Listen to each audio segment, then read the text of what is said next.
الحمد لله نحمده ونستعينه ونستغفره ونؤمن به ونتوكل عليه ونعوذ بالله من شرور أنفسنا ومن سيئات أعمالنا من يهده الله فلا مضل له ومن يضلله فلا هادي له ونشهد أن لا إله إلا الله وحده لا شريك له ونشهد أن محمدا عبده ورسوله أرسله بالحق بشيرا ونذيرا أما بعد أعوذ بالله من الشيطان الرجيم بسم الله الرحمن الرحيم ولنبلونكم بشيء من الخوف والجوع ونقص من الأموال والأنفس والثمرات وبشر الصابرين الذين إذا أصابتهم مصيبة قالوا إنا لله وإنا إليه راجعون صدق اللہ العظیم۔ حضرات مکرم معزز مصلیان جامع مسجد، بزرگوں، خطبے کے اندر قرآن مقدس کی دو آیتیں تلاوت کی۔ اللہ تبارک و تعالیٰ کی بارگاہ میں دعا گو ہوں کہ میرا مولا صحیح بات کہنے کی اور ہم سب کو اس پر عمل کی توفیق عطا فرمائے۔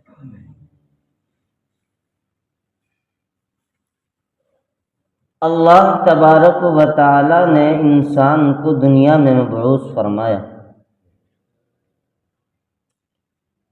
جب انسان کو دنیا میں بھیج دیا تو اب اللہ تبارک و تعالی انسان کی آزمائش کرتے ہیں، انسان کو آزماتے ہیں، آیا یہ میرا شکر ادا کرتا ہے یا نہیں کرتا۔ میری طرف سے جو آزمائشیں انسان کے اوپر آتی ہیں، جو پریشانیاں مشکلات آتی ہیں، ان پر صبر کرتا ہے یا نہیں کرتا۔ اب آزمائشوں کا آنا اس کے ایمان، اس کے تقوی کے اعتبار سے ہوتا ہے۔ انسان کے اندر جتنا زیادہ تقوی ہوگا اتنی ہی سخت آزمائشیں اللہ تبارک و تعالیٰ کی طرف سے آتی ہیں۔ ایمان کے اندر جتنا کمزور بندہ ہوگا اتنی کم آزمائشیں آتی ہیں۔ اب فیصلہ مجھے اور آپ کو کرنا ہے کہ میرا اور آپ کا ایمان کیسا ہے، آیا مضبوط ہے یا کمزور، طاقتور ہے یا کم طاقتور۔ فیصلہ کسی اور کو نہیں بلکہ مجھے اور آپ کو کرنا ہے کہ میرا ایمان مضبوط ہے یا کمزور ہے، میرا ایمان طاقتور ہے یا نہیں۔ دنیا کے اندر سب سے زیادہ تقوی والے اللہ کے پیغمبر ہوتے ہیں، اللہ کے برگزیدہ بندے ہوتے ہیں، اس لیے ان پر اللہ تبارک و تعالیٰ کی طرف سے سب سے زیادہ آزمائشیں آتی ہیں۔ لیکن اللہ تبارک و تعالیٰ قرآن کریم کے اندر ارشاد فرماتے ہیں وَلَنَبْلُوَنَّكُمْ بِشَيْءٍ مِّنَ الْخَوْفِ وَالْجُوعِ وَنَقْصٍ مِّنَ الْأَمْوَالِ وَالْأَنفُسِ وَالثَّمَرَاتِ۔ یہ مت سوچنا کہ تم کو چھوڑ دیا جائے گا، بلکہ تم کو آزماؤں گا۔ وَلَنَبْلُوَنَّكُمْ بِشَيْءٍ مِّنَ الْخَوْفِ، تم کو خوف دے کر کے آزماؤں گا، تمہارے دلوں کے اندر ڈر بٹھا کر کے آزماؤں گا۔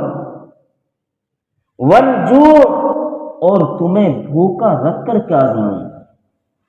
بھوک کے ذریعے بھی تمہاری آزمائش کی جائے گی۔ رمضان کا مہینہ میرے رات کے اوپر گزرتا ہے، اللہ تبارک و تعالیٰ کی طرف سے آزمائش۔ اللہ دیکھنا چاہتا ہے ایمان کے اندر کتنا طاقتور ہے، اس کا ایمان کتنا بلند و بالا ہے۔ اور آگے فرماتے ہیں وَلَنَبْلُوَنَّكُمْ بِشَيْءٍ مِّنَ الْخَوْفِ وَالْجُوعِ وَنَقْصٍ مِّنَ الْأَمْوَالِ، تمہارے مالوں میں کمی بیشی کر کے بھی آزماؤ۔ ایسا نہیں کہ صرف تم کو مال دے دیا تو چھوڑ دوں گا، نہیں، بسا اوقات اس کو کم کروں گا، پھر آزماؤں گا تو اس پر صبر کرتا ہے نہیں کرتا، تو میرا شکر ادا کرتا ہے نہیں کرتا۔ وَالْأَنفُسِ وَالثَّمَرَاتِ، اور تمہاری جانوں میں اور تمہارے پھلوں کے اندر کمی بیشی کر کے آزماؤں گا۔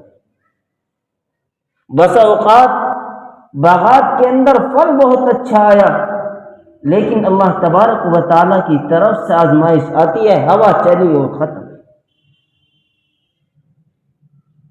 تو اللہ تبارک و تعالیٰ اپنے بندے کو آزماتے ہیں، اور جو اللہ تبارک و تعالیٰ کی آزمائش میں پاس ہو جاتا ہے، اللہ تبارک و تعالیٰ اس کو اپنا قرب عطا فرماتا ہے۔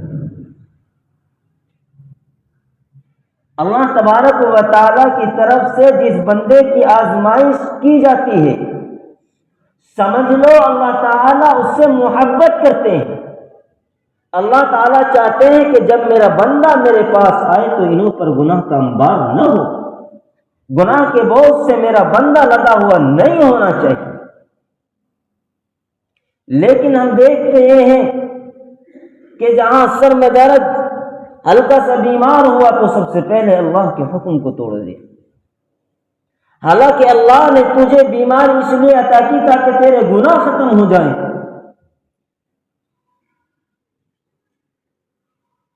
تو دنیا میں جب رخصت ہو دنیا سے تو پاک صاف ہو کر کے اللہ سے ملاقات کرے۔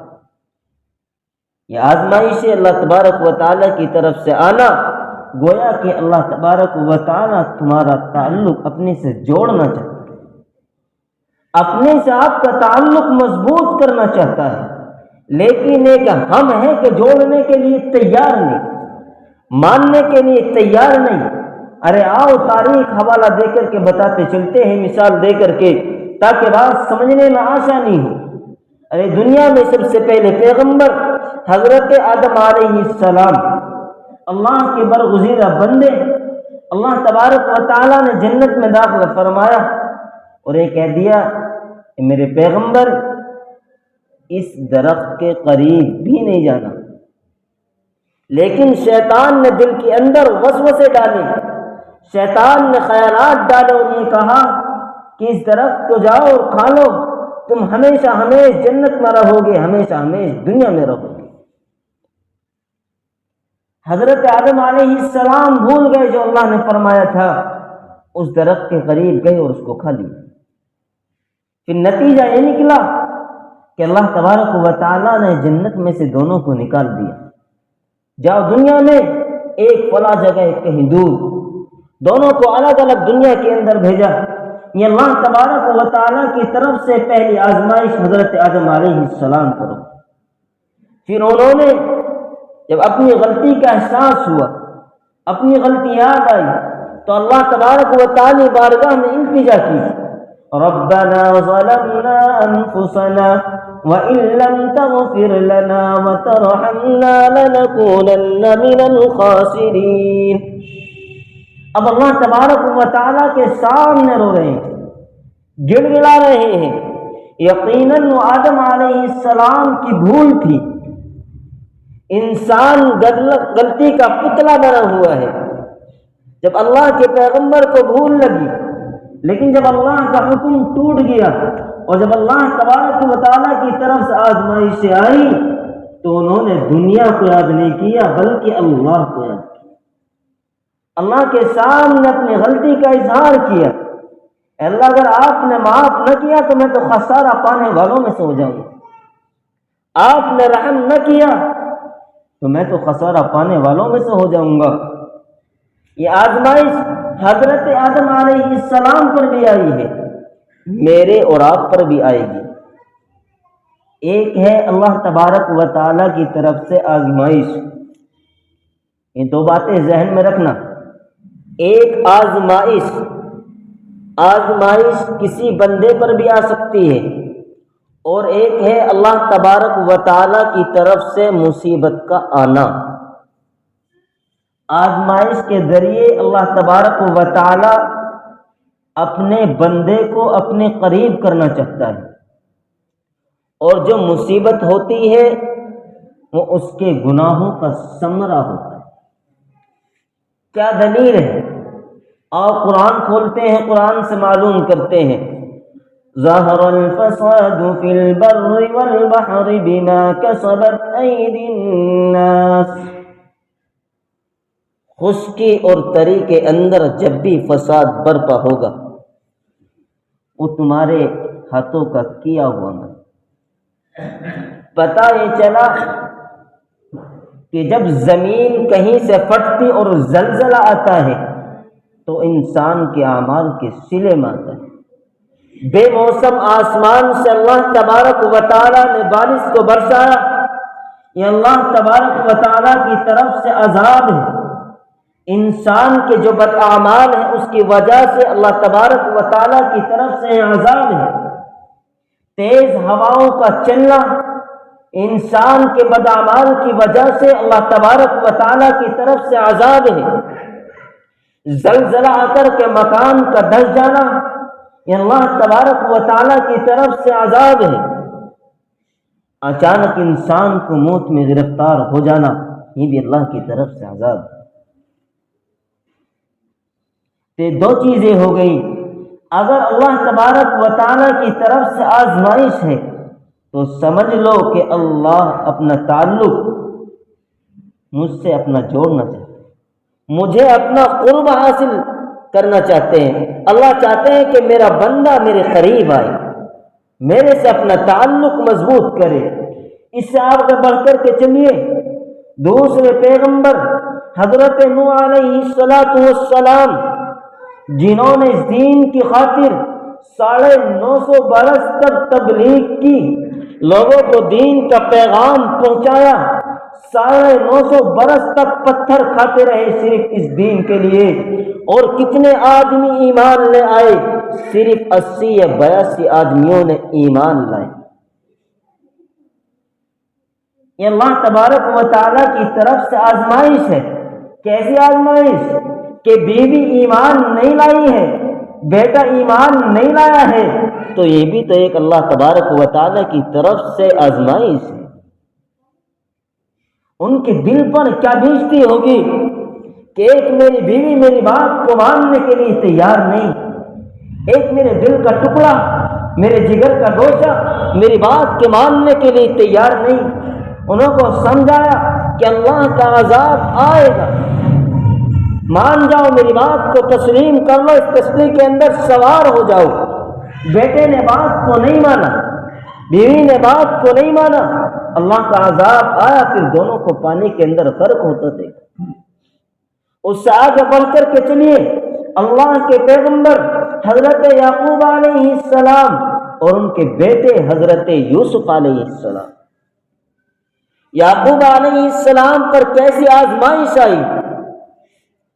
یوسف علیہ السلام کے علاوہ 11 بیٹے، انہوں نے حضرت یوسف علیہ السلام کے قتل کا منصوبہ بنایا کہ ہمارے والد محترم یوسف سے زیادہ محبت کرتے ہیں اور ہم سے کم کرتے ہیں۔ اب انہوں نے پروپیگنڈا رچا کہ یوسف کو قتل کر دیا جائے۔ انہی کے ایک بھائی نے کہا جو سب سے بڑا تھا کہ نہیں، یوسف کو قتل نہیں کرتے، کہیں دور جا کر کے جنگل میں بیابان میں کسی کنویں میں ڈال کر کے آ جاتے۔ چنانچہ انہوں نے یوسف علیہ السلام کو اپنے والد محترم سے بڑی سفارش کے ساتھ اپنے ساتھ لیا اور چل دیے، اور ایک بیابان جنگل کے اندر کنویں میں اللہ کے پیغمبر کو ڈال دیا۔ جب گھر واپس آئے، والد نے پوچھا کہ یوسف کہاں ہے، تو حضرت یوسف علیہ السلام کی قمیض کو اتار کر اس پہ خون لگا کر کے لائے اور دکھایا کہ بھیڑیا کھا گیا۔ وہ سمجھ گئے کہ بھیڑیا بھی بڑا عقل مند اور ہوشیار تھا کہ قمیض کہیں سے نہیں پاڑی اور یوسف کو کھا گیا، کہ نہیں ان کی چال بازی ہے۔ حضرت یعقوب علیہ السلام کے اوپر یہ اللہ تبارک و تعالیٰ کی طرف سے آزمائش۔ یعقوب علیہ السلام اس قدر روتے، اس قدر غمگین ہوئے کہ آنکھوں کی جو کالی پتلی ہوتی ہے وہ سفید ہو گئی۔ یہ میں نہیں کہتا، قرآن کہتا ہے، سورہ یوسف اٹھا کر کے دیکھو پتہ چلے۔ بیٹی کی جدائیگی میں اس قدر غمگین، اس قدر روئے ہیں کہ آنکھوں کی سیاہی سفید ہو چکی ہے۔ وہاں سے ایک قافلہ گزرا، حضرت یوسف علیہ السلام کو انہوں نے نکال کر کے مصر کے بازار میں فروخت کیا۔ ایک اللہ کا پیغمبر مصر کے بازار میں جس کی بولی لگ رہی ہے اور بادشاہ وقت نے اس کو خریدا ہے، محل کے اندر لے کر کے گیا ہے، اس کی بیوی زلیخا ایک وقت میں حضرت یوسف علیہ السلام کو گناہ کے لیے بلاتی ہے کہ آؤ میرے ساتھ اور میری خواہشات نفس کو پورا کرو، لیکن اللہ کا پیغمبر گناہوں سے دور رہتا ہے۔ وہ عورت چاہتی ہے کہ میرے ساتھ زنا کاری کرے، گناہ کے اندر ملوث ہو جائے، لیکن اللہ کا پیغمبر کہتا ہے قال معاذ اللہ، اللہ کی پناہ مانگتے ہیں، دروازے بند ہیں۔ صرف اللہ کا پیغمبر حضرت یوسف علیہ السلام اور مصر کی بیوی زلیخا کمروں کے اندر ہے، لیکن جیسے یہ گناہ پر آمادہ کرنے کی کوشش کرتی ہے، حضرت یوسف علیہ السلام دروازے کی طرف دوڑتے ہیں، دروازے کھلتے چلے جاتے ہیں، لیکن آخری دروازے پہ پہنچ کر کے زلیخا پیچھے سے دامن پکڑ کے کھینچ لیتی ہے۔ یہ آزمائش اللہ تبارک و تعالیٰ کی طرف سے اپنے پیغمبروں کے ساتھ۔ اب بادشاہ وقت کے پاس یہ سارا معاذرہ لے کر کے زلیخا پہنچی اور الزام حضرت یوسف علیہ السلام پر لگایا، لیکن جب فیصلے کی بات آئی تو کسی نے کہا کہ دیکھو کہ اگر یوسف علیہ السلام کا دامن آگے سے پھٹا ہوا ہے تو گنہگار یوسف ہے، اور اگر دامن پیچھے سے پھٹا ہوا ہے تو گنہگار زلیخا ہے۔ لیکن جب دامن کو دیکھا گیا تو دامن پیچھے سے پھٹا ہوا تھا، پتہ چلا کہ یوسف گنہگار نہیں بلکہ شاہ مصر کی بیوی مجرم تھی۔ اس کے باوجود بادشاہ وقت نے حضرت یوسف علیہ السلام کو سلاخوں کے پیچھے پہنچا دیا۔ تو آزمائش اللہ تبارک و تعالیٰ کی طرف سے اپنے پیغمبروں پہ بھیجی گئی، لیکن پھر ایک وقت آیا، خواب کی تعبیر بتلائی، شاہ مصر نے ان کو وزیر خزانہ بنایا اور اس کے بعد سلطنت کا مالک بھی حضرت یوسف علیہ السلام کو بنا دیا۔ اس سے آگے بڑھ کر کے چلتے ہیں، جناب محمد الرسول اللہ صلی اللہ علیہ وسلم پر اللہ تبارک و تعالیٰ کی طرف سے آزمائشیں آئی۔ آپ کے دنیا میں آنے سے پہلے آپ کے والد کا سایہ سر سے اٹھا لیا گیا ہے، آپ کی عمر مبارک 6 برس کی ہے، آپ کی والدہ محترمہ حضرت آمنہ رضی اللہ تعالیٰ عنہ کا سایہ سر سے اٹھا ہے، آپ کی عمر 6 سال ہے، آپ کی والدہ کا انتقال شہر کے اندر نہیں ہوا، گھر کے اندر نہیں ہوا، بلکہ ایک جنگل کے اندر جہاں مقام ابوا ایک وادی ہے اس کے اندر انتقال۔